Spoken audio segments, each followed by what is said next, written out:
welcome to Not All Fire. I'm Jude Evans, and this week again, Joe is still in the US of A. He's currently at Maryland University giving some presentations on wildfire research. He's got 2 papers he's presenting out there with Catherine as part of Delta, as part of their wildfire research.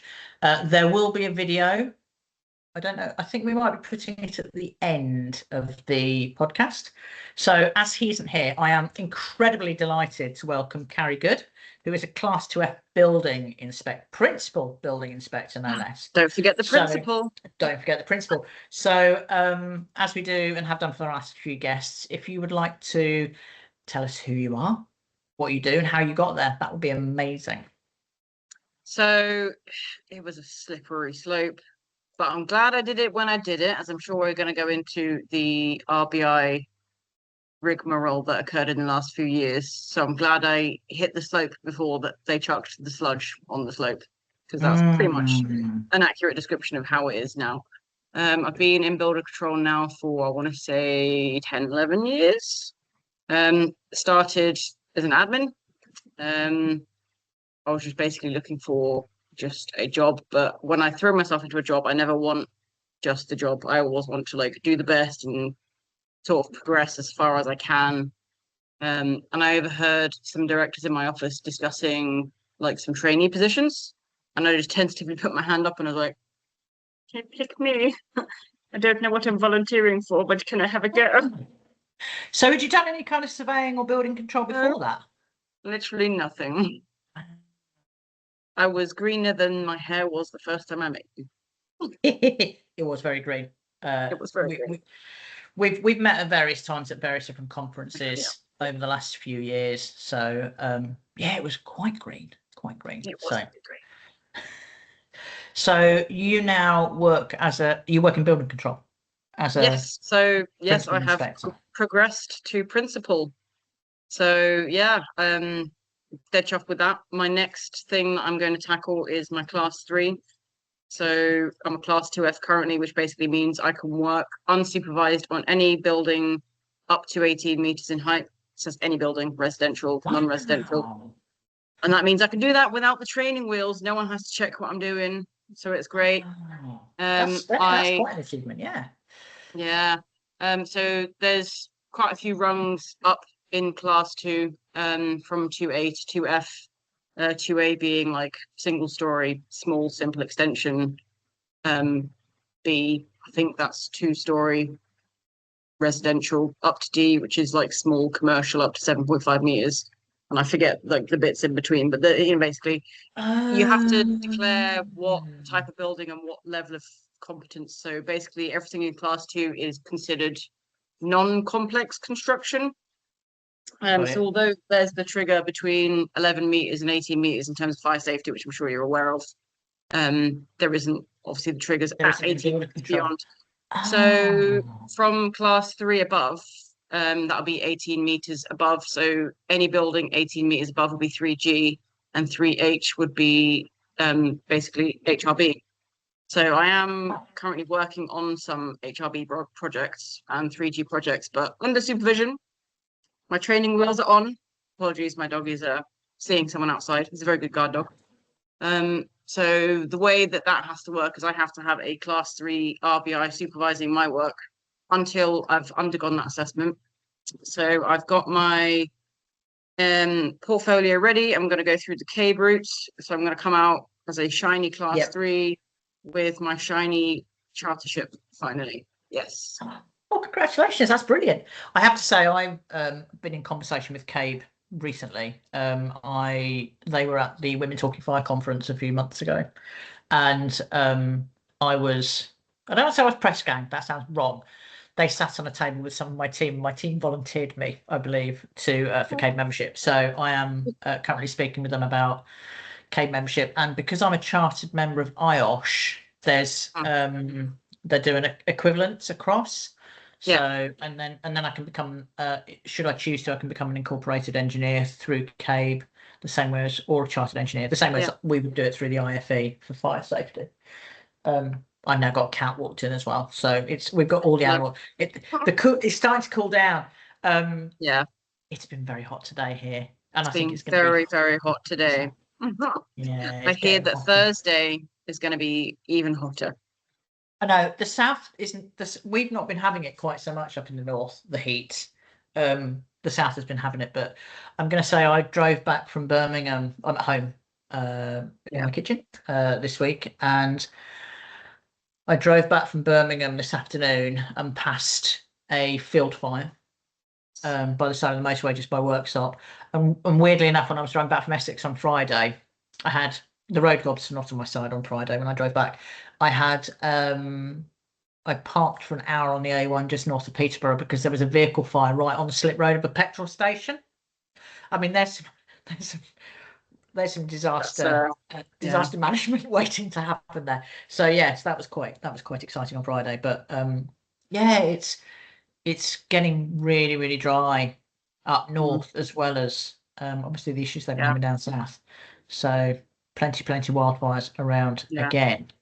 We had a moorland fire not far from me over the weekend, which is quite Hmm. terrifying because Yeah, it's Roger full of is. peat. Yeah, Roger Yeah. doesn't live too far away from where you're staying at the moment, Yeah. and he was saying it. Roger's wife Debbie had come with us to the cricket on at Headingley on Sunday, so up the sunrise, as they say, for cricketing fans. Um, so that's really interesting what you were saying about building control, about the different levels, because that's a very clear competency It's criteria. yeah. So, and that's really cool because I like the way they structure it so that it's the different sizes of buildings. Because I feel Yeah. like almost that's something they would have thought maybe for fire risk assessments or for fire engineering, certainly Well, for fire risk yeah. assessments. I'm waiting politely in the wings for it to roll out because obviously we were the first ones to go through the mill, and I'm not like wanting to see the world get tortured like we were. Although the sadistic It part of was me is rough, wasn't it? Though I mean, I know so wrong. Like so many we've people in building literally control that have gone. we've never had a head count before, but now we've only got just over 4,000, and that is across like private Um, and local as well. That oh is my literally goodness, it. that's We that's are mad. we're Four becoming as rare thousand as officers. rocking Goodness horse me. doo So doos. how many of those then do the category 3 buildings then? I think just over 300 from the last count. Not much. So if you imagine all those people have to supervise all the class twos that are trying to rise through the ranks. Oh my And also goodness. the scariest number is I think on the last count there was between 1,500 to 1,800 class ones, which means that everything they do has to be fully supervised. Do the Can you maths. supervise as a level 2? Can you supervise a level Yes. 1? So If so at they least are you've got working on that. something that's in my remit, P.S. The dog's probably about to bark in about 5 seconds. Fine. Um, But yeah, that adds so much to the workload. So if you imagine there's oh goodness. probably just over 2,000 qualified surveyors, that would leave left having to supervise somewhere between 1,500, 1,800 technically unqualified surveyors. It's, yeah, the government That's needs to come up with a crazy idea.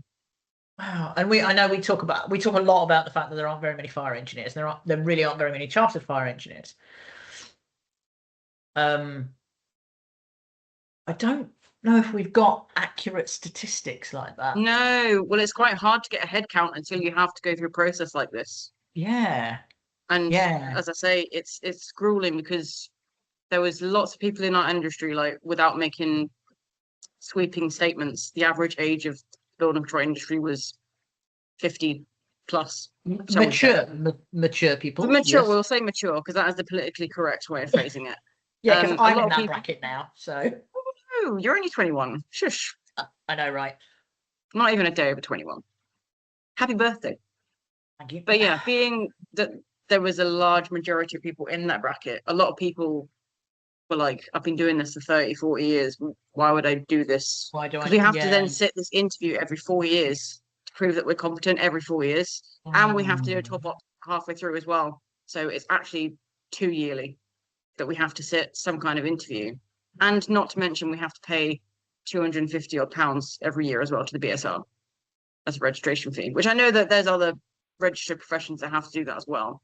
But it's just like That's quite a lot. there's a lot of Yeah. hoops to jump through and they all happen to be on fire.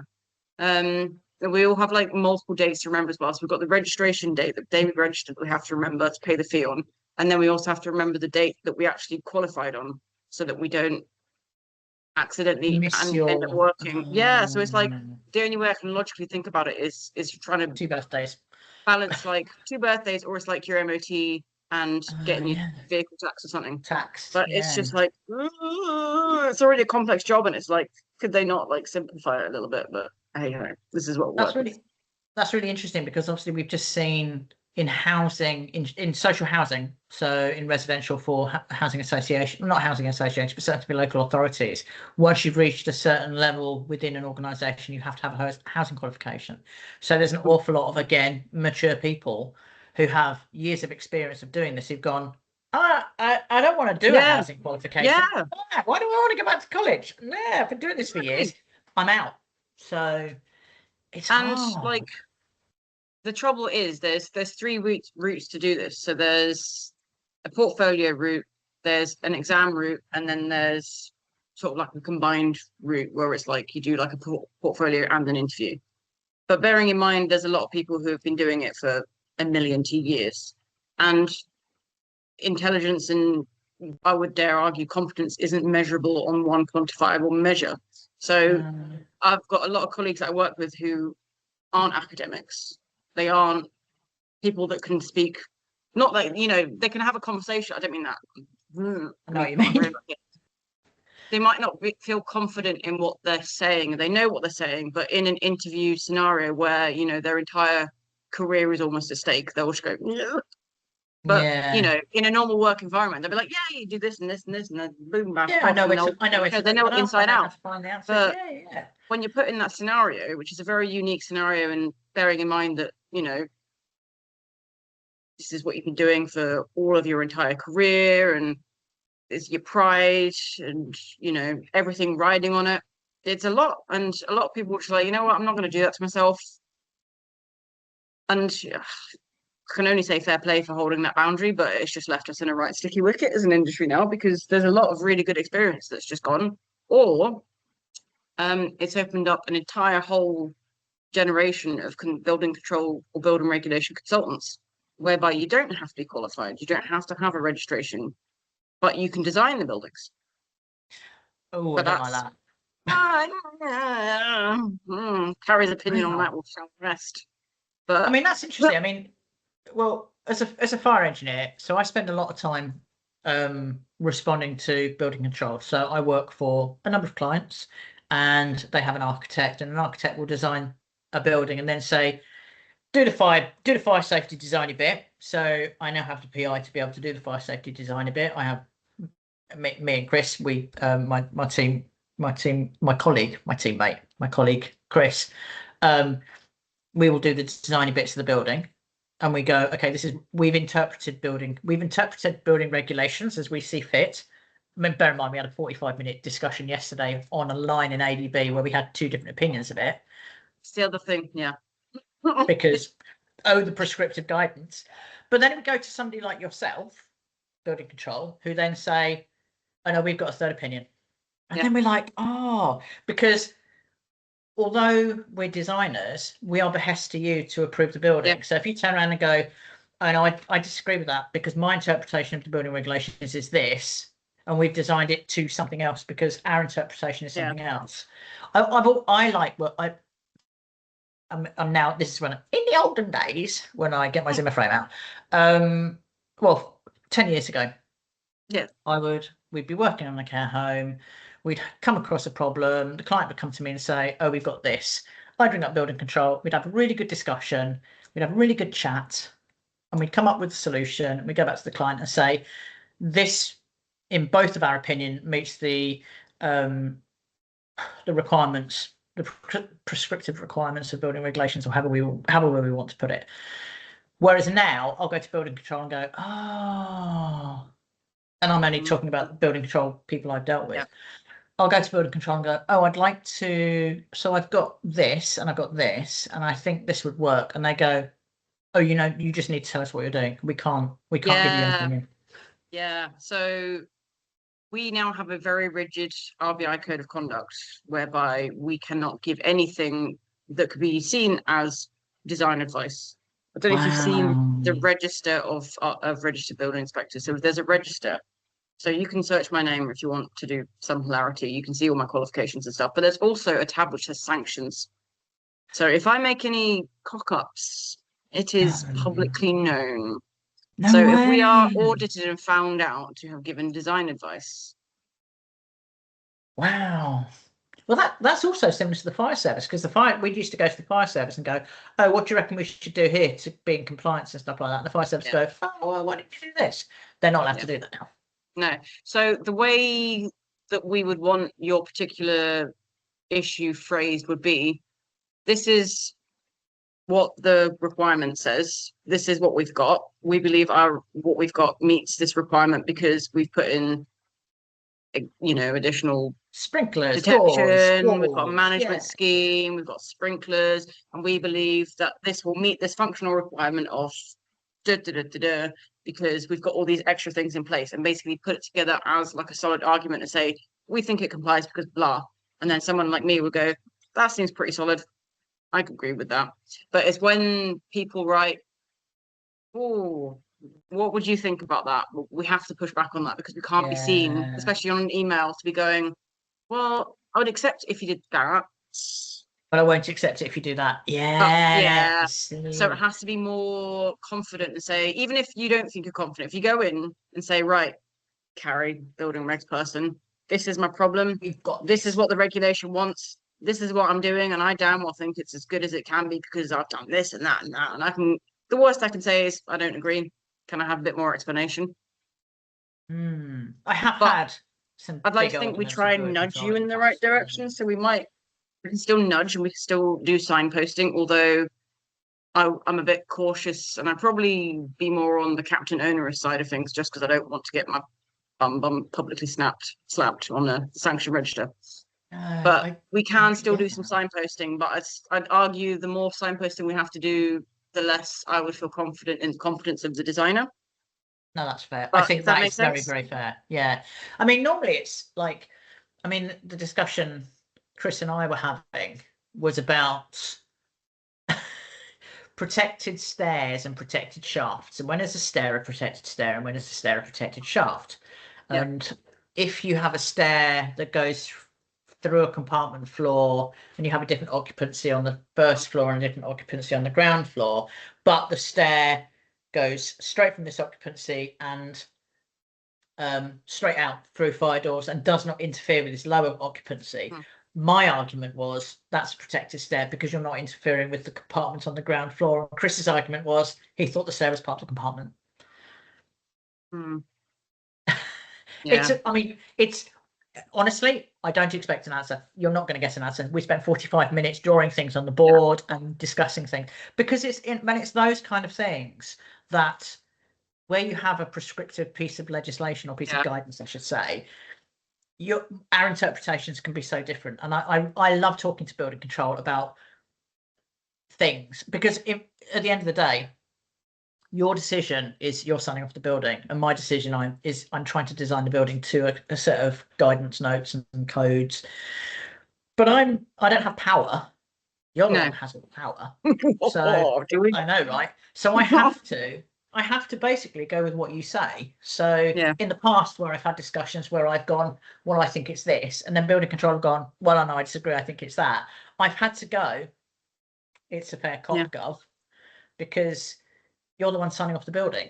So sometimes that's quite challenging. Ultimately now, although we are the one issuing the final certificate, we now have the duty holder declarations as well, which says I, the client, have appointed competent designer and contractor, and I, the designer, have designed it competently, and I, the contractor, have built it competently. So we've got, I've done so many collateral warranties in the last year for clients for buildings that we never had to do that. I never had to do anything like that. Never had to even contracts to a certain degree before 3 or 4 years ago. We wouldn't necessarily get a contract to sign from a client or a contractor building something. So that I think it's good. I think it's a good thing that's happening. I think It there's a is. lot of I understanding would to change. personally debate the way it's been done. Like, for example, the whole builder control thing. I feel like, I mean, obviously, because I've been in the thick of it, I've got probably a stronger opinion than a lot of people from the outside. But I feel like they've reduced a very good team of people that were there and ready to like help and support the industry. Um, and like the way the continuation of like, as I say, like we have to have the assessments every 4 years and 2 years, but we haven't seen anything for the rest of people. And my sort of thought is that building control should be the backstop of competence. Surely there'd be a bigger impact by catching the designer or the contractor. And I'm sort of waiting there, like, when is it going to happen? Yeah, I mean, they've put in we've obviously got the new. Arguably, if we had competent designers and contractors, there wouldn't be really a need for builder control. Not that I want to sign my own death warrant, but I mean, that is fair. That is fair. I mean, they've started doing stuff for fire engineers. So the consultation's just gone through for fire engineering, and for understanding about making that a protected title. But you're right, because I mean, architects is already a protected title. So yeah, you've got the architects, and then we'll have the fire engineers. Construction. How are we going to do that with construction? it's just. I mean, I'm glad I'm not the one who has to make that decision because I don't know. I know that's quite challenging. But Even things like clerk of it would have the works. biggest impact. Yeah, like I think even if they brought back clerk of works, that would make a massive impact because You for know, the longest yeah, time, building control we almost use as a backup clerk of works. Like it's been a real culture change over the last few years of people going, "Oh, can you come up because we're just doing another bit of slab or we're just doing another bit of fire breaks?" It's like, well, we've already seen 12 examples of this. I don't need to see 15 yeah. No, unless totally there's a 100%. problem and I've come across a problem. I'm not here to like just document it. Yeah, you're not the one signing But off the if bit. someone was, Yeah, then they might be like, not that the way that human nature works. Unfortunately, if someone's looking over your shoulder, you're going to work better than if someone isn't. mm, And I don't like to think that, but I know it's probably true. sadly, it is quite true. Yeah, I mean, Yeah. I'm working with a couple of different organisations down on the south coast who are top tier house builders, and their client, who is the HA, have appointed surveying companies as clerk of works. So they're and I keep bumping every time I go down and do a site visit. I'm bumping into them. So I'm starting to get to know people in that organisation quite well. But I like it because, of course, I go out and do mid-building inspections for fire safety. So I go out to a building under construction, whether it's a care home or a flat block or house or any kind of thing. And I'll do my inspections and I'll potter around and I'll look at all the fire safety bits and I write them a little report and I say, oh, everything seems to be fine. Or here are the 6 things that I've seen that are wrong. But of course, the surveyors or clerk of works are going and they're looking at everything, not just Well, I look fire. at everything, yeah. Which is, but that then gives you, theoretically, I'm assuming that then gives you as building control confidence that because you've had a number of different inspections and things have been picked up and then things can be signed off, Mm. that they've built it correctly as well. So it makes your life easier. Yeah. Yeah. So like with the larger schemes, like especially the 3H and 3G jobs, there'll be a report for everything. So you've got your Boris Bolster reports. You have Yeah. like uh, BIM, which is excellent. Like I'm starting to see like the most amazing things of fire stopping that I've ever seen in my life. I've got an article that I want to write up about what fire stopping good looks like because the amount of times it's an afterthought and they're like, oh, just stick this one here and here and here and here and here, and Yeah. it ends up looking like Swiss cheese. And But also, and also, you look at it and you go, because it's an afterthought, because I haven't thought about it first. The test of detail is, well, you can't actually have those yep, pipes and that cable in the same yep. piece of work, piece of And then they're fibre. like, oh, but we've done it like that for years. And it's like, but we need a Oh, tested detail. If it's not tested detail, I'm not hanging my hat on that. And I don't think you should no, either, because that is hanging your neck in the noose. absolutely, and that's the whole thing now about having And more tested detail importantly, work in this big hanging the one. neck of the person who's going to live in this building. And that is not okay. No, no. So it So, is, but there are some really good digital systems now for recording yeah, data, which makes your life easier, makes my life easier, it certainly. does. And as I say, like the more complex and like more financially supported schemes that I'm working on will have the gift of all these things. It's the small extensions and the small refits and the small, just minor layout changes. And I'm getting a lack of confidence with some of like design and construction teams. Where they're like, "Oh, I didn't realize I had to consider that." I'm like, let me tell you a story about. I didn't hear that. Try again. If I'm Yeah, asking a question, it yeah, means I want something, not I didn't know that. yeah. Let me tell you a very, very brief story as a sidetrack about somebody who contacted me because they wanted to do basically a loft conversion of a two-story house, and therefore they'd go up into the loft. And there was a spiral staircase originally. No. The loft was used as storage, and there was a spiral Yeah. staircase coming down from the loft down Well, it's into the existing. Yeah. I can see where this beautiful. It is looked going. very, very lovely. So they turned around to me and said, "Oh," and then of course it opened downstairs into an open lounge. And they didn't want to put a fire It door wasn't between the open lounge into and a the kitchen by kitchen. any chance, was it, It as wasn't well? quite opening into a 'Cause kitchen, that but would there have was a been door like the there. holy trinity of awful scenarios. So yes, so I said to them, okay, well, if you're going to do this, you need to put sprinklers or Yeah. water mist. You need to enclose this. You need to put door here. And they went, oh, I don't want to do any of that. Next door's got the same thing that we want to do, and they've had it for years. Why can't I just have what they have? And I'm like, because building regulations, Yeah. you can't just do that. So I said, if you want to have something more exceptional and you want to have something that isn't to approved document B or to 9991, you need to go and find a fire engineer who will design it for you, but it'll cost you a lot of money and it costs time. And unsurprisingly, I have not heard from him since. So, but it's Yeah. just it's challenging because people Yeah. either don't want to bother doing building regulations, or we're getting into the cutting corner scenarios again. Well, that So that's the other side of the coin, isn't it? If it becomes so much rigmarole to go through the process that a lot of people then think, we'll just circumvent that. We'll worry about just it do when we it. sell it or something. We'll Yeah, just yeah, do it. just do I it. own it. Why Yeah. shouldn't I be able to do it? It's my house. And it becomes the risk when you get people like converting like HMOs and things, and you're introducing like, people who are like doing a quick Basement rooms. turnover and Yeah. and like I'm waiting for. I'm not hopefully not literally waiting, but you know what I mean. Like lots of issues with HMOs and things. Like, yeah, we actually do loads of engagement. We've got some really good organisations who come to us for advice. Well, that's positive to hear. I know about converting buildings into HMOs. So that's really, really cool because you're right. Then we can go, okay, this needs to be a fire door, this needs to be a fire Mhm. rated stair, this needs to be this. And then we go out and inspect it. And so that's really, really positive. But you're right, there's so many, oh my God, there's so, I mean, illegal HMOs. We went to an illegal HMO a few years back in one of the tower blocks that one of my clients have down south. And the walls were made of cheese. They'd they'd moved the kitchen around, so it was literally you walked in the door and there was a washing Yep. machine there, and there was a kitchen there, and they'd done the wiring all Literally, badly, and then they I'm casting my mind back to 20 years ago when I lived in London and I moved around pretty much one move a year into a different HMO.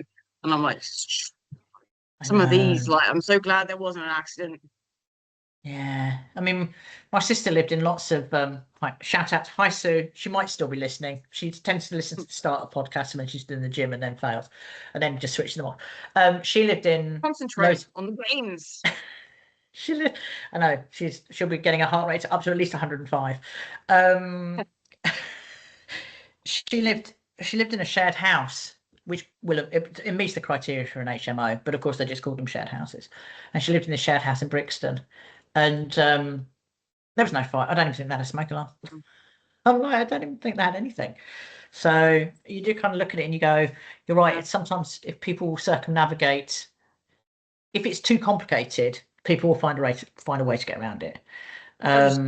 They won't think about the risk and they'll think, oh, by the time there's a problem, I'll have sold it and it won't be my problem. Or Yeah, like, yeah. And of course, yeah, if you're putting people up in a someone's going to end certain, up picking up the bill, whether it's fixing it or someone pays the price with their life. That's too high a bill. It's too high a bill. It's not fair. it is. I don't get why people don't want to do things properly. I never get why people don't want to do things properly. Well, I mean, yes, all right, it costs loads and loads of money, but it's just, yeah, it's quite challenging. So, Morally, though, yeah, no, yeah, morally, it's a nightmare. no. So, apart from getting more people into the industry, What do you think the biggest challenges building control have got at the moment?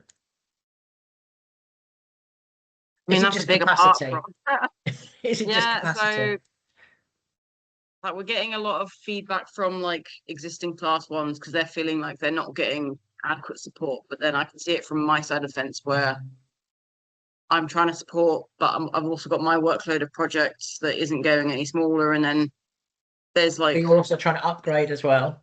trying to upgrade as well. And like I don't know if you've heard about all the agencies offering crazy salaries like 90 to 120 pound an hour. And it's like a lot of companies cannot even remotely compete with that. So like there's a lot of turnover, but it's the same people just moving around. And it's like this isn't fixing anything. It's just making building control turmoil. And I don't know if this is some kind of plan to like nationalize it or something. I don't know. But It used to be nationalised back in the day, though, didn't it?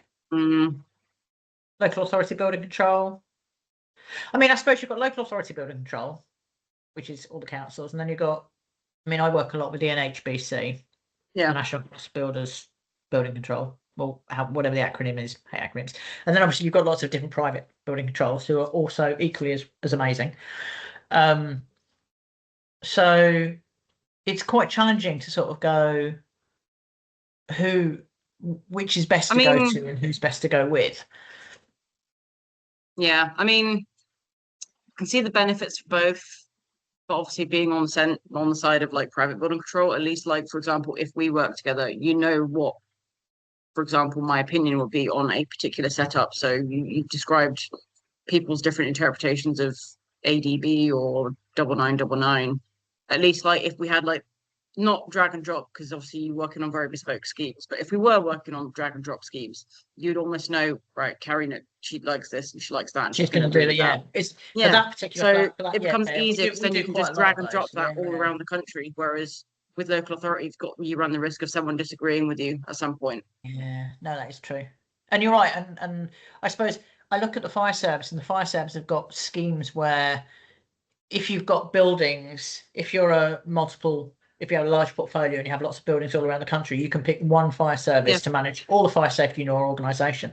You can't really do that with makes a lot of local. sense. Yeah, No. you can't do that with local authority building control, but you can do Mm. it with obviously private building control. Mm. But then, of course, you've got different costs of. Yeah, it'll be a lot more Everything. expensive. And also you run the risk with like inspection time. Although to be fair, local authority building control, there's quite a few that are in a lot of trouble and have like yeah, don't really want to go into that one too much, but No, no, I will. I mean, I so will there's say probably the that. risk of like inspection times for both, to be fair now, because obviously, for example, my inspection patch is like all of Yorkshire. Oh wow. Whereas like if, for example, you worked in Hull and you run a project in Hull and you just went straight to Hull, they would have someone in Hull. Whereas I might be like, I'm only in Hull on next Thursday, which is like a week and 3 days away. By which time you might have boarded up what you wanted me to see.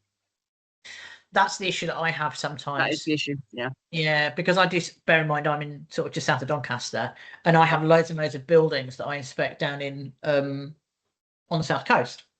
Yeah. So I end up going in 3 weeks. In 3 weeks, I'm going to come down on this day, and Yeah. please don't board things up Still so I can all of have a them. look Yeah. at things. Yeah, Yeah. yeah. So I will literally go on this day. I'm going to go to Waterlooville. I'm going to go All to the cracking. Newbury. I'm going to go Yeah. to all of these. I will drive down and stay in Portsmouth, and World then tour of the South. so I'll do I can do 3 or 4. Some, and I've done 4. 4 is pushing it because it depends on how many buildings. If it's only one flat block, then sometimes I can do 4, but it depends on how close they are. But you're right. It's a real challenge to try and fit in inspections. I mean, we had the massive issue. I can't remember the name of the building control company that went under. Was it the beginning of the year or the end of last year? Where Yes. everything went back to the local authority. Yes. And of course, it all went back to local authority. Had a decent. But I'm here all weekend. Oh no. I'm sorry. But that's the thing. The thing is like if you sit there and you go, well, you've got your workload. If all of a sudden another building control company goes under, and all of a sudden, oh, can you just do these other 10 projects? Is that right? Oh, it's not even 10 though. No, I know, but like, yeah, it's 50. Add another 0. Oh, but that's per person. But that's per person. So if you sit there and you've got, if you, I mean, some of my local, I think one of my local authorities has got a building control guy who is 3G, not, oh no, he must be 3H because he's commenting on some of the tower blocks we've got being built in Basildon. So he's 3H, but he's so overworked at the moment because he's so high. There's, for example, the company I work for, I believe we've only got, don't want to misquote the number, but I'm going to say 10 or less than 10 3H surveyors in the entire company. Wow. And as So you say, if there's only 3H 300 are across the literally country, as rare as the the rocking rocking horse do. horse, yeah, that's mad. Because you're right, I mean, even when we were talking about chartered fire engineers who were doing all the external wall stuff, sort of 3 or 4 years ago when all of that came out, and you sit there and you go, well, there's still only that many who are, I mean, how many tower blocks are being built at the moment? Loads. So many, so many. And I don't even, I mean, I try and avoid going into London. But if you look at, I was in Leeds, I went to Headingley on Sunday, so we were going to Leeds, and you drive through Leeds city centre, and it's like there's loads of big tall buildings. And then you've got Sheffield, and then you've got all the other cities that are starting. Hull's starting to get a few big tall buildings. You mentioned Hull just now. I'm in Hull on Thursday. And even just the smaller towns have started to have bigger buildings because it makes more sense. But you're right, it's a huge undertaking for people to be able to manage them to make sure that they're safe. Yeah. And then the other spanner in the works is in the RBI Code of Conduct, it explicitly says that as an RBI, we have to determine a safe level of work that we allow to work on so that we don't overwork ourselves and therefore mean that we can't not manage the workload. And it's like, well, how can we do that? We need to build 500,000 more homes. Yeah. Oh my god. Oh, And it's that's a really interesting. That's a really interesting evil. clause. That's evil. That's cruel and unusual. Yeah. Because realistically, who can do, like, especially when people are, moving around companies left, right, and centre because of can you imagine what salaries they're banding around for 3Hs? Oh, my goodness me. Well, yeah, because there's so many big buildings that are being built though.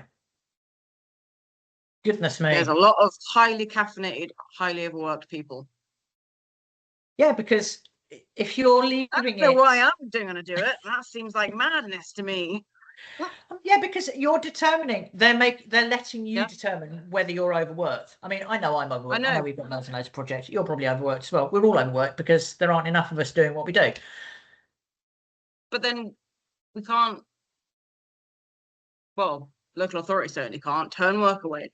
They legally are not allowed to turn work away. Private sector, we can, if we don't want it, we'll just say, oh, 10,000 million pounds for this tiny extension. Just because then if I want it, at least I'm getting paid. Yeah. That's the problem. Local authority, they can't do that. And it's just like, well, how are they supposed to manage that? How are they supposed to meet that criteria of not allowing themselves to be overworked when they've got a finite number of team, like the number of members in their team, and they can't turn away work legally.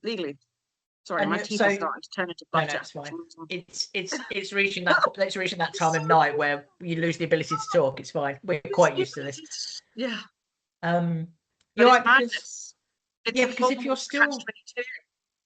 you're still trying to train people up to do what you're doing, but you're having to do all the work as well, and you're still training people up, and you're not allowed to work on stuff more than is beyond your capability. We're so caffeinated and stressed. Oh no! How did they plan this? And so, do you think they're going to roll this out for? I mean, right, glass ball time. Glass ball. Do you think they're going to? Usual witchy sentences. Do you think they're going to bring this out to people like fire engineers, or do you think they're going to bring it out to constructions or architects? So you can only, but I mean, architects, can you only design a certain level of building if you're an architect? Well, it would make sense. Like when I used to do my lecturing, I would talk about, for example, if I was an architect and I specialized in doing, let's say, small nursery school extensions, which are normally single story, fairly basic. Obviously, you've got the building bulletins as opposed to approved documents, but you have it alongside the approved documents. So it's slightly more complex, let's say, than second-story office. That doesn't mean that I'm therefore qualified to go and design a shopping mall. Or a secondary But as school. or a hospital. Or a secondary school. Yeah. But people are looking at them. I say people, and I'm generalizing a lot. I do apologize, people. Apologies. Mwah, mwah, mwah. The money. They'll be like, "But this is big money. I want to do this, and maybe someone will help me." But then they don't ask for help because they don't want to like knock their pride. But technically, is that competent? Because the big thing about like when I'm, for example, doing my supervising of smaller class twos or class ones, the ones that I have the most trust in are the ones that go, I'm out of my depth for this one. I know this and I know I can do it up to this stage, rather than ones that go, why are you even checking? I've been doing this for 10 years. And I'd be like, well, why are you still class one? Yeah, why are you still a class one after 10 years? That's a whole other thing. There's class ones that have been class ones for a long time. And it's like, well, that should be looked at, but let's not go there, girlfriend. That's a whole spider. Well, that's kind of a bit like with architects, whereas 5 years ago, an architect would come to me and say, I've done the fire strategy drawings, I've done the fire strategy design, can you just check to make sure it's fine? Whereas now an architect will go, here's my building, can you do all the fire safety stuff? Because we don't do that anymore. And I'm like, but you did 5 years ago. I mean, I suppose to an extent, at least they are by proxy admitting that they're not competent to do that. I suppose. And they're therefore but do it for all the other delegating it to documents. someone who is more competent without holding their hands up and saying, really sorry, this is outside of my league. You're an expert, you're a legend. I've heard you are the man. But yeah, they do it for all the other approved documents. Yeah. So I mean, are we now going to start getting drainage engineers? Part M, Part L, Part K. Well, I'm thinking Part O. I mean, we're in the middle of the 5th heat wave, Sweatfest 5.0 of the year. Like Part O, well, I want to say it came out in 2023. But we might be having a brain fart. Like, is air conditioning going to become mandatory in every single new building, or every time there's a refurb? And you know, yeah, there is talk about temperature, isn't there? But then that's going to take more electricity, which is going to take more water. Yep. And then there's the environment. So yeah, Part Z, carbonisation, which still hasn't come out yet. That was on the cards 5 years ago. It still hasn't landed because everything else happened. But if we don't tackle it now, we're just going to get warmer and warmer and warmer. We're probably going to end up with like Fimble winters, which is like the Viking winter, where it's just like eternal snow. Oh yeah, because climate change works in both ways. So and then we've all like cooled our houses down and reduced the insulation levels, and I was like, oh yeah, great. Now we're in Sweden. But everything out of timber. On a side note, I would love to go to Sweden. Oh yeah, no, I'm up for that. I like Sweden a lot as well. Yeah. There's some I think there's gonna be more changes. I can feel that there's gonna be more changes coming through. So but thank you, Carrie. That's been really, really interesting. I'm just hoping that enough people will hang around. Stay. So if you don't want to be a fire engineer, go into building control, because both of the industries clearly are desperate for people. So yeah. But it's such a good thing to work in, like it genuinely. But as I said at the beginning, like prefacing, so glad I did all my training 10 years ago before all of this, because complicated. So my hat is off to all the class ones. As much as I'm like, oh my God, like honestly, you're doing a fantastic job. Just keep plugging and like just keep going. Keep going. Pushing. Perfect. Well, thank you everyone for listening. Thank you everyone for watching. We may now have a video from Joe wandering around Maryland University campus in his shorts. We may have already had it. Kirsty will have slotted it in somewhere. We will find out.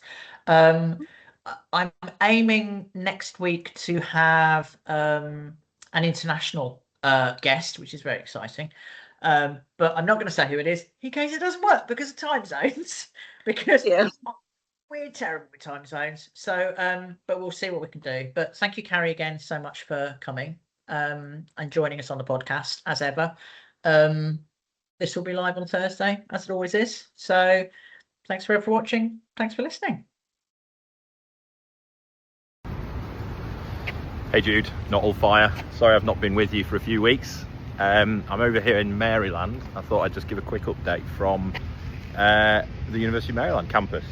We're just in so we're just outside Washington DC, and I'm here at the SFPE's WUI Wildland Urban Interface Summit. It's been loads of fun. I'm heading over to Los Angeles later this week to go and do some field work. But Jude, as I promised you, I'll send you a little update. So I'll walk you through into the conference hall, show you what's going on. There's some talks on the go at the minute, and I've just stepped out. Too hot, got shorts on.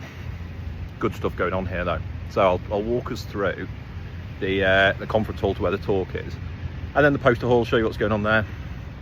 There's been loads of really cool stuff already this week though. Been having chats with, I don't know what this is, the Kermit the Frog. Let me show you this first of all. There you can see that. Turtles everywhere here. It's like the mascot of the uni or something. I don't know, turtles. We've been chatting about hydrogen cavern storage in France and how that might be impacted by wildfires. We've been dealing with the Spokane fire currently over in Washington. We're going to do some research with the fire department over there because we think that one of the fires, there's 3 fires currently going on. Today's Tuesday, the something of August, I don't know what it is. So that'll be a live instant when this goes out live. But yeah, there's 3 fires. We think the second one might have been an ember that flew possibly up to 2 miles, which is a little crazy. So yeah, we're going to do some research on that. We've just been having talks inside about window breakage during wildfires, so that kind of exposure. Loads of amazing stuff. It's still only the first day of the conference actually, so loads coming up the next couple of days. But Maryland's absolutely beautiful. Now I will walk us through somehow the conference hall, held in the Students' Union building, University of Maryland, here in DC. And let's have a quick look.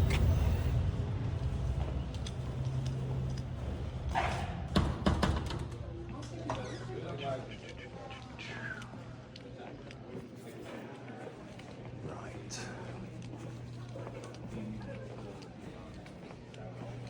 So I'll sneak us here into the actual conference room, see the talk that's currently ongoing. Not sure what it is, but something interesting. I know this is a stupid thing to say, but it's a very American university.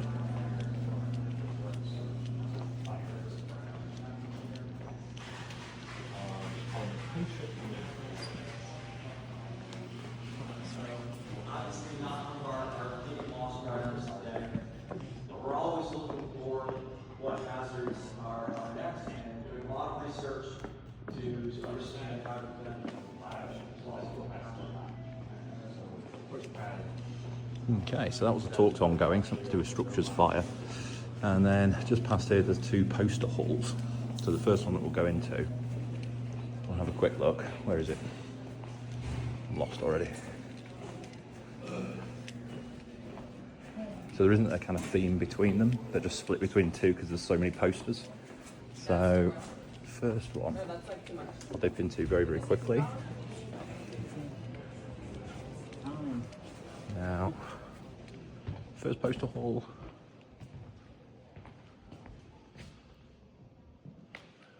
There's about 20 in there, and I'll nip over to the other one. I'll show you my work, which is on display at the moment, and then I'll finish up.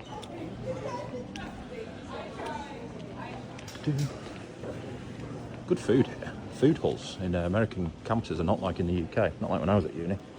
Wish I'd come to the University of Maryland. So then main poster hall, and the kind of breakout sessions come out into here. So you come and you stand by your work and people can chat to one another. And I might as well do a shameless plug, why not?